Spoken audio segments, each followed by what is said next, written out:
New $500 monthly stimulus checks approved. There's no stopping the show-off.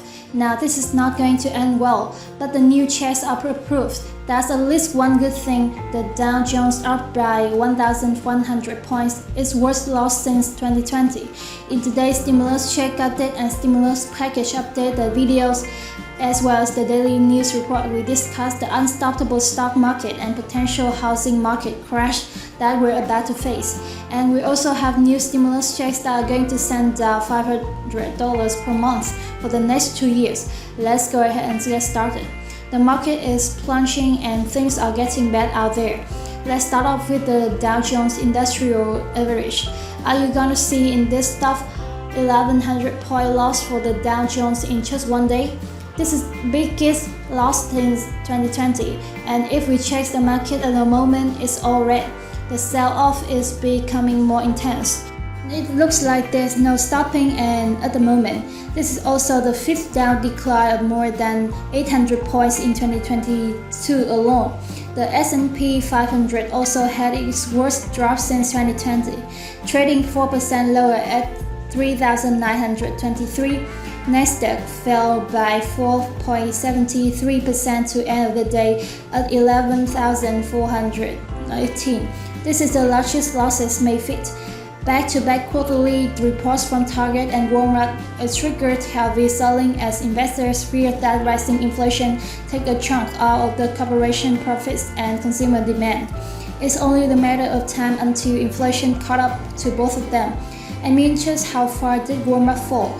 Well, let's read that CEO Doug McMillon had to say regarding Walmart's 11% while we've experienced high level of inflation in our international markets over the years. US inflation being this high and moving so quickly, both in food and general merchandise, is unusual. This is after their earnings fell 23% to $1.30 per share. But how about Target shares of the retail giant? Target dropped 25% recently. Adjusted earnings for Target fell 40% compared to last year at $2.10 per share this year. All this is showing that consumers are starting to hold back on their spending a bit more due to high inflation, and the effects are trickling into the markets. Honestly, what do we expect when gas and food prices go through the roof more and more? Americans are realizing that necessities will always come first. As the hard times become even more difficult, we may even see prices on electronics going down, especially as it's non-essential for most of us.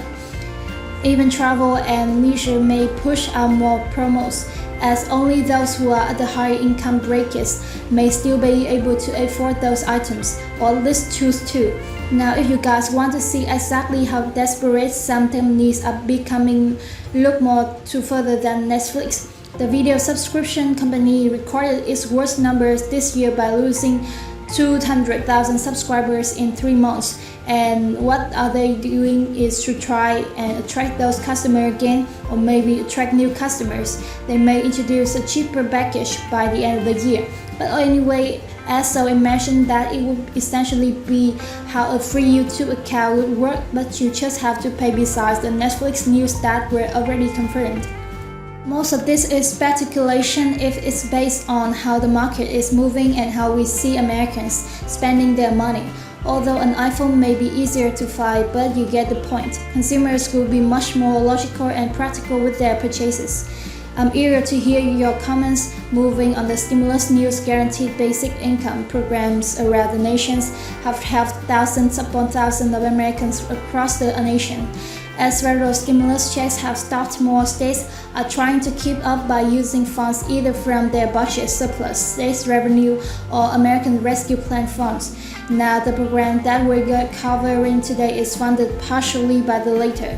It's the nation's largest public-funded guaranteed income program with a $42 billion budget, and Cook County is the first government to commit to a permanent initiative after the pilot is completed. Tony Preckwinkle, president of the Cook County Board of Commissioners, said this, quote, "Historically, both public and private institutions have been unwilling to directly invest in low-income people without significant restrictions attached. The red tape is in place, but not because any evidence shows that it is necessary, but rather because our society does not trust that people living in poverty that have the character or ability to make good decisions of themselves.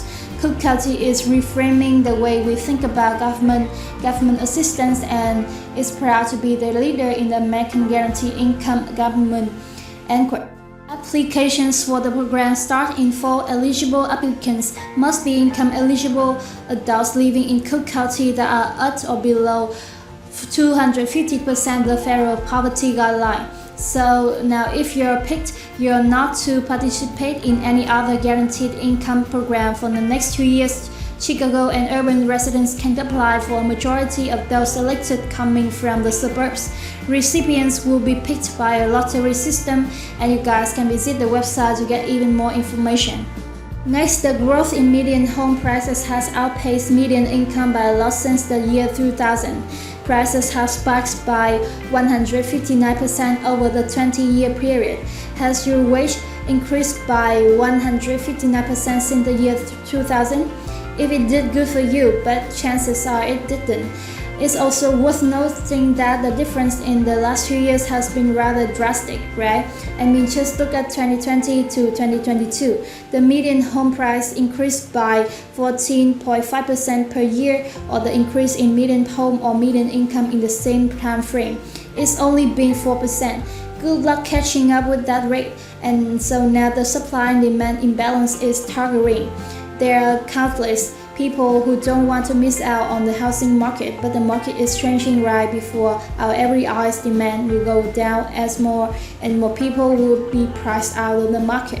And as mortgage rates continue to increase, mortgage payments are increasing too.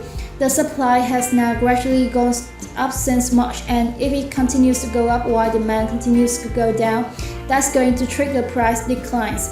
There is a range in the machinery, though, which is the supply chain ranging from anywhere from workers to concrete fighting materials to build houses and homes are getting tougher and tougher. Executive Director of Tennessee's Concrete Association, Alan Sparkman, he said this is a big issue for the concrete industry and heavy hauling industries is what has happened to the cost of diesel fuel that has caused price to escalate for concrete.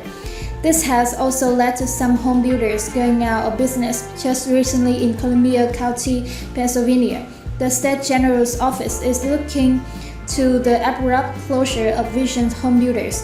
Families were left with partially built homes.